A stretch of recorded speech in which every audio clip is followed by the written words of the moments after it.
Selamat datang kembali dalam penjelajahan kita. Hari ini kita nyelam ke topik yang rasanya makin relevan aja ya tiap hari, membekali anak-anak dengan pemahaman tentang coding dan kecerdasan artifisial atau AI. Pertanyaannya sekarang tuh bukan lagi perlu nggak sih, tapi lebih ke kenapa ini penting banget dan gimana cara terbaik ngajarinnya, gitu kan? Nah, sumber yang Anda bagikan ini cukup beragam nih, mulai dari yang praktis ya, situs parenting, edukasi kayak mamasewa.com, Time Door Academy, Coding Academy, ada juga Kompasiana. Sampai ke kajian yang lebih akademis gitu, ada tinjauan literatur AI di pendidikan K-12, terus jurnal kayak Sibatik, Obsesi, yang ngelihat implementasi spesifik di SD, atau penggunaan Scratch Junior. Bahkan ada panduan dari Diklat Online, sampai laporan resmi dari Departemen Pendidikan AS soal AI. Wah, lengkap banget ini. Jadi misi kita sekarang ini, buat Anda semua, kita mau bedah ini bareng-bareng. Kita kupas kenapa sih ini jadi tren, terus gimana cara ngajar yang efektif, yang seru, bahkan katanya bisa tanpa komputer ya. Iya betul, alat-alatnya apa aja, manfaatnya buat anak apa, dan yang nggak kalah penting, tantangan sama isu etisnya. Ini krusial banget entah Anda orang tua yang lagi nimbang-nimbang, pendidik yang cari inovasi, atau ya sekedar penasaran aja sama arah skill masa depan. Oke, mari kita mulai petualangan ini. Kita mulai dari dasarnya dulu ya, mengapa? Kenapa sih anak-anak perlu belajar coding dan AI? Ternyata ini bukan cuma soal nyiapin mereka jadi programmer jago di masa depan kan. Sumber-sumber Anda kayak artikel dari mamasewa.com itu malah nunjukin hal yang lebih mendasar. Betul sekali. Ini lebih dalam dari sekedar skill teknis loh. Belajar coding itu ibarat latihan di gym buat otak. Sumber kayak mamasewa.com itu nekenin banget gimana ini ngelatih problem solving. Jadi anak belajar hadapin masalah, nggak gampang nyerah gitu. Mereka belajar cari jalan keluar. Ini juga ngasah yang namanya computational thinking. Oh, computational thinking. Itu apa lagi tuh? Itu cara berpikir yang terstruktur gitu. Gimana mecah masalah gede jadi potongan-potongan kecil yang lebih gampang diatasi. Sesuatu yang berguna banget di banyak aspek hidup, nggak cuma di depan komputer aja. Menarik. Jadi bukan cuma soal teknologi ya, tapi lebih ke cara mikirnya. Selain itu, sumber kayak Time Door Academy juga nyebutin kalau ini bisa jadi ajang eksplorasi minat anak di teknologi sejak dini. Bisa kebayang ya, puasnya mereka pas berhasil misalnya bikin game sederhana sendiri atau animasi, cerita interaktif. Pasti ada rasa, wah aku bisa gitu kan? Itu bagus buat PD mereka. Iya, betul. Dan ini nyambung langsung ke pemahaman soal AI yang lebih luas. Kita kadang lupa loh, AI itu udah di mana-mana.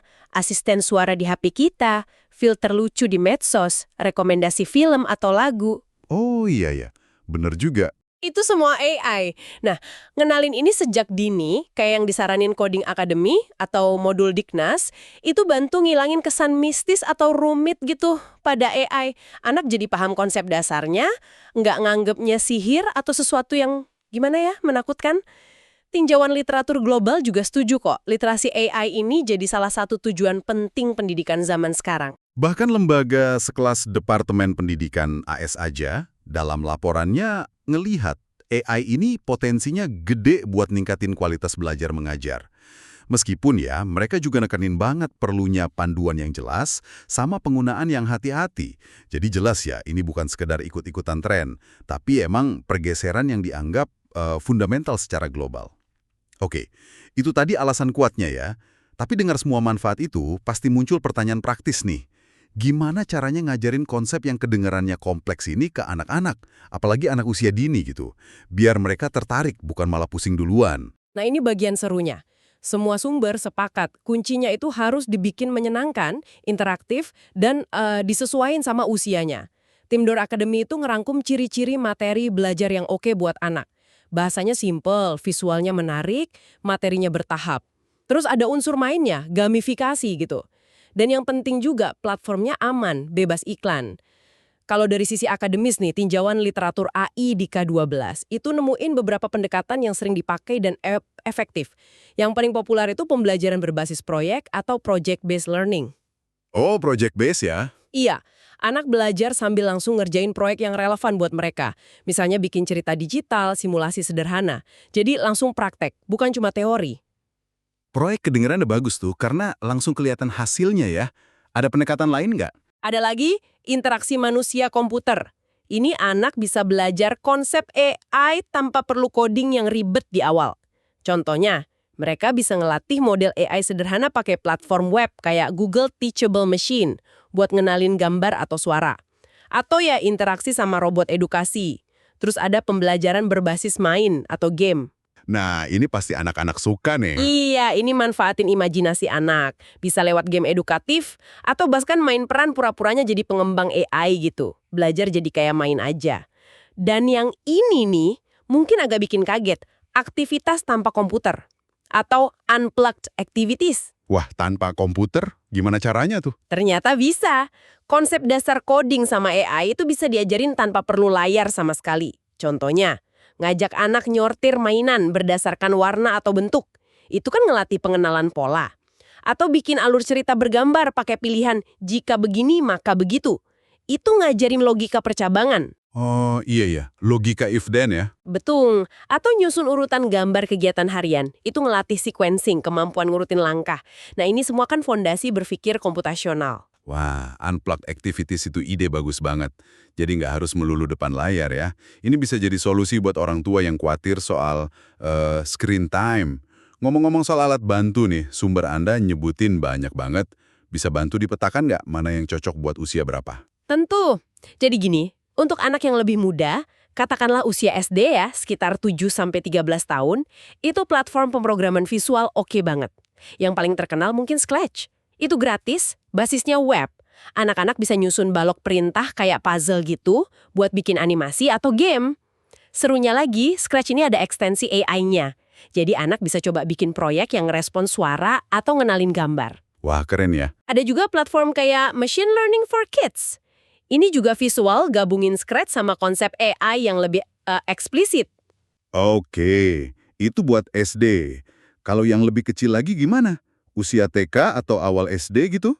Nah, untuk usia dini, sekitar 5-7 tahun, ada jurnal obsesi yang bahas khusus Scratch Junior. Ini versi lebih simpel dari Scratch. Dirancang buat anak yang mungkin belum lancar baca tulis. Blok perintahnya itu ikon-ikon gambar. Anak bisa bikin karakter, gerak, lompat, nari, bahkan ngeluarin suara. Intuitif banget pokoknya. Jadi lebih visual ya? Iya, tapi di balik simpelnya itu, anak sebenarnya belajar konsep penting. Urutan perintah atau algoritma, pakai ulang perintah atau modularitas, ngatur alur, sampai proses nyoba-nyoba dan benerin kalau salah, itu debugging. Jurnal itu ngasih contoh menarik loh, gimana game sederhana di Scratch Junior, kayak game labirin, maze game, atau game lompat hindari rintangan, jumping game, itu secara langsung ngelatih problem solving sama logika anak. Atau game mencocokkan suara sama gambar, Find Me Game, itu ngelatih berpikir simbolik. Jadi ya, main sambil belajar konsep dasar pemrograman. Oke. Jadi ada Scratch Junior buat yang kecil, Scratch buat SD, terus kalau anaknya udah lebih gede, SMP atau SMA gitu. Nah, kalau udah lebih gede dan siap, mereka bisa mulai dikenalin sama coding yang basisnya teks. Misalnya Python. Ini emang banyak dipakai di industri AI. Tentu ngenalinnya bertahap ya. Ada juga library atau alat bantu pemrograman kayak TensorFlow Lite buat bikin aplikasi AI yang bisa jalan di handphone. Atau ML5JS buat masukin AI ke proyek web. Selain software, ada juga hardware edukatif. Hardware, maksudnya perangkat keras. Iya, perangkat keras. Kayak microbits, itu papan sirkuit kecil yang bisa diprogram. Atau Raspberry Pi, komputer mini serbaguna itu, buat proyek yang lebih melibatkan fisik dan sensor. Lengkap juga ya pilihannya, dari visual sampai teks, software sampai hardware. Tadi juga disinggung soal pendekatan bertahap atau scaffolding. Itu gimana terapinya dalam konteks AI? Salah satu panduan dari AS itu ngasih contoh skala 5 tingkat. Gimana siswa bisa pakai AI dalam belajar. Tingkat 1, sama sekali tanpa AI. Tingkat 2, AI cuma buat cari ide, brainstorming gitu. Tingkat 3, AI bantu bikin draft awal tulisan atau proyek. Tingkat 4, AI jadi teman diskusi atau kolaborator.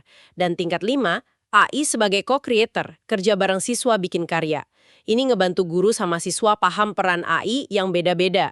Dan di semua ini, peran guru tetap krusial ya kayaknya? Banget, penting banget. Panduan AS itu nekenin guru bukan cuma operator teknologi, tapi fasilitator, pemandu, moderator. Mereka yang membantu siswa paham konsep, dorong mikir kritis, dan mastiin teknologi dipakai secara bermakna dan etis. Kehadiran guru itu nggak tergantikan. Oke, setelah tahu mengapa dan bagaimana, sekarang kita lihat apa hasilnya. Manfaat nyata yang didapat anak-anak tuh apa aja? Selain kemampuan berpikir tadi, ada hasil belajar lain yang bisa diukur gitu. Ada. Tinjauan literatur soal AI di K-12 itu nunjukin hasil belajar di 3 ranah.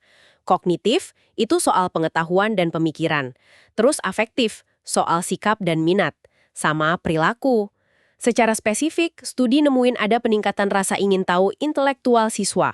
Kemampuan kolaborasi sama komunikasi juga bisa keasah. Misalnya pas mereka kerja bareng bikin proyek coding atau diskusi di forum online. Tentu, ada peningkatan skill teknis dasar kayak logika coding, ngerancang alur program sederhana, sama cari dan benerin error, debugging itu tadi, pakai alat kayak Scratch. Nah, buat anak usia dini, fokusnya lebih ke fondasi kognitif. Mecahin masalah sederhana, mikir logis kayak ngenalin pola atau sebab akibat, sama mikir simbolik lewat aktivitas kayak di Scratch Junior tadi. Terus, apakah ini ada hubungannya sama pelajaran lain? Artikel Mama Sewa Adi kan sempat nyebut kaitan coding sama matematika ya.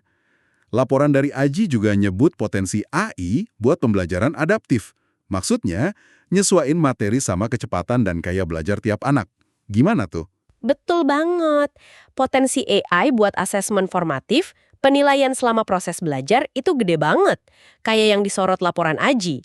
AI bisa nganalisis jenis jawaban siswa yang lebih kompleks, nggak cuma pilihan ganda. Bayangin aja, sistem yang bisa nilai gambar, model bikinan siswa, atau bahkan ngukur kemampuan kolaborasi dalam tugas kelompok. Wah, canggih ya. AI juga bisa ngasih umpan balik instan ke siswa, bantu guru tahu kesulitan belajar lebih cepat, dan bikin asesmen lebih aksesibel, misalnya buat siswa berkebutuhan khusus. Bisa kasih contoh yang lebih konkret nggak? Salah satu contoh yang cukup banyak diteliti itu Automated Essay Scoring atau AES, penilaian esai otomatis.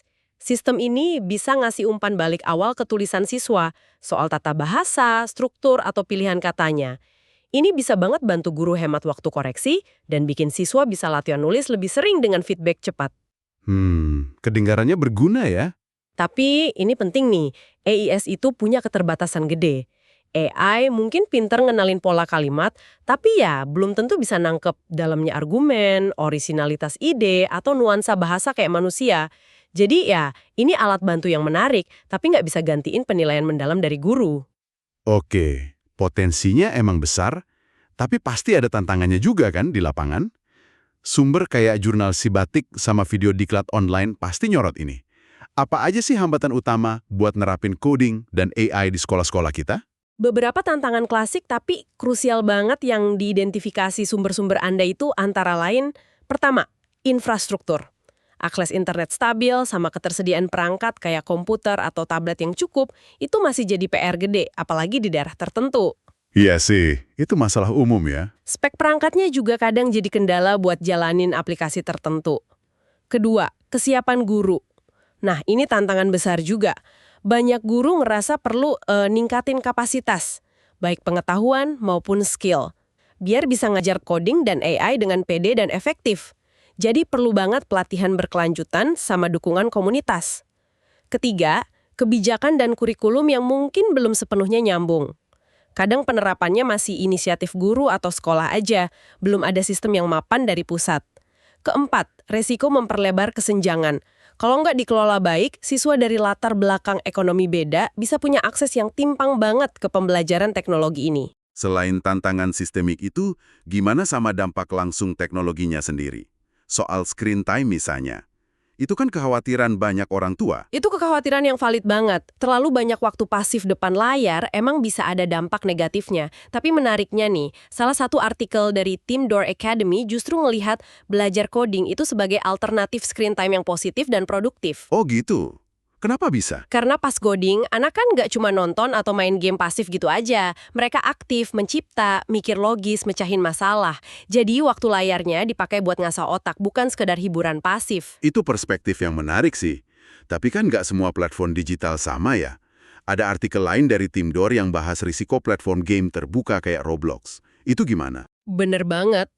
Platform kayak Roblox, karena sifatnya yang sangat terbuka, kontennya banyak dibikin pengguna, itu emang ada resikonya. Mulai dari paparan konten yang nggak sesuai usia, interaksi bahaya di chat, potensi perundungan, kecanduan, risiko transaksi uang virtualnya, sampai menurunnya aktivitas fisik dan fokus belajar. Ini jadi pengingat pentingnya pendampingan orang tua, dan juga pentingnya milih aktivitas digital yang lebih struktur dan punya tujuan edukasi yang jelas, kayak platform coding tadi. Nah, sekarang kita masuk ke bagian yang nggak kalah penting nih, bahkan mungkin paling kompleks ya, soal etika. Video diklat online sama laporan AS banyak nyinggung ini. AI kan bikinan manusia, belajar dari data bikinan manusia. Dia nggak punya moral atau hati nurani. Gimana kita nyikapinnya dalam pendidikan? Nah, ini dia inti dari banyak perdebatan dan pertimbangan penting kalau mau bawa AI ke kelas. Sumber-sumber Anda itu nyorot beberapa poin krusial. Pertama, bias algoritmik. AI kan belajar dari data. Kalau datanya itu sendiri udah bias, misalnya nggak representatif atau ada stereotip gender atau ras gitu, Bahaya ya. iya, maka AI bisa ngasih rekomendasi atau keputusan yang nggak adil, malah ngelanggengin ketidaksetaraan. Perlu banget kesadaran dan upaya aktif buat deteksi dan ngurangin bias ini. Kedua, privasi dan keamanan data siswa. Pakai AI itu seringkali butuh data. Pertanyaannya, data apa aja yang dikumpulin? Gimana data itu disimpan, diamankan, dipakai, siapa yang bisa akses? Harus ada kebijakan yang jelas banget, transparan, dan patuh sama aturan privasi buat ngelindungin data anak. Ketiga, transparansi dan kemampuan menjelaskan atau explainability. Idealnya, kita harus bisa tahu kenapa sih sistem AI ngasih rekomendasi tertentu. AI yang bisa dijelaskan itu bikin guru dan siswa paham cara kerjanya, bisa percaya sewajarnya, dan bisa nemuin kalau ada masalah. Jangan sampai AI jadi kotak hitam gitu. Keempat, dan ini prinsip yang ditekankan banget, manusia tetap pegang kendali atau human in the loop. Oke, jadi AI cuma alat bantu ya? Tepat. AI itu alat bantu, bukan pengganti guru atau pengambil keputusan utama dalam pendidikan. Keputusan penting soal siswa harus tetap melibatkan penilaian dan intervensi manusia. Sistem AI harus bisa diperiksa, dijelasin, dan keputusannya bisa dibatalin sama manusia kalau perlu. Kelima, akurasi informasi. Model AI generatif yang bisa nulis teks atau bikin gambar itu kadang bisa halusinasi. Halusinasi, maksudnya gimana? Maksudnya ngasih informasi yang salah atau nggak akurat, ngarang gitu. Siswa sama guru perlu dibekali kemampuan kritis buat ngevaluasi output AI, nggak nelen mentah-mentah. Dan terakhir, integritas akademik. Gimana caranya nyegah penyalahgunaan AI buat nyontek atau plagiat? Panduan yang ada nyaranin fokusnya ke proses belajar siswa sama pemahaman konsep, bukan cuma hasil akhirnya aja. Perlu ada aturan main yang jelas soal gimana AI boleh dipakai dalam tugas dan gimana ngutip penggunaannya secara jujur. Alat deteksi AI sendiri sekarang ini dianggap belum cukup bisa diandalin sebagai satu-satunya bukti kecurangan. Wah, kompleks banget ya ternyata isu etis ini.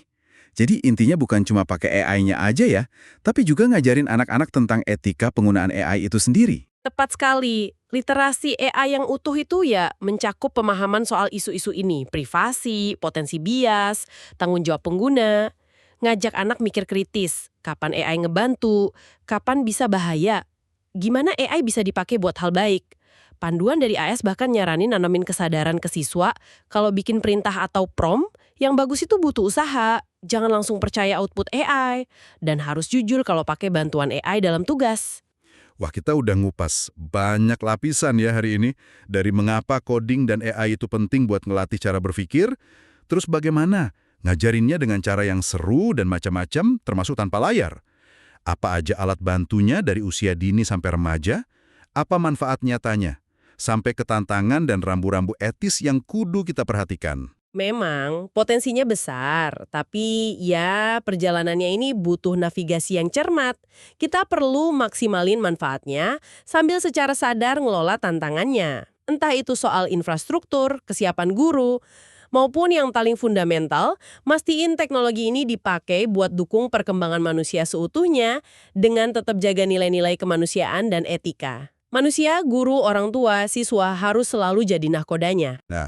Buat Anda yang menyimak, mungkin sebagai orang tua yang lagi mikirin masa depan anak, atau pendidik yang cari inspirasi ngajar, atau siapapun deh yang tertarik sama persimpangan teknologi dan pendidikan ini. Semoga penjelajahan kita kali ini ngasih peta dan kompas yang berguna ya. Sebagai penutup nih, mungkin ada satu pertanyaan reflektif yang bisa kita bawa pulang dari diskusi ini. Mengingat AI itu belajar dari data dan instruksi yang kita kasih, gimana caranya kita bisa mastiin kalau kurikulum tak terlihat yang kita tanamkan lewat data dan cara kita ngajar AI ini, itu benar-benar mencerminkan nilai-nilai terbaik kemanusiaan kita, kayak keadilan, empati, keingintahuan, dan bukan justru malah mewariskan bias dan keterbatasan kita saat ini ke generasi mendatang. Jadi bahan renungannya. Terima kasih sudah menemani kami menyelami topik ini. Sampai jumpa di penjelajahan berikutnya.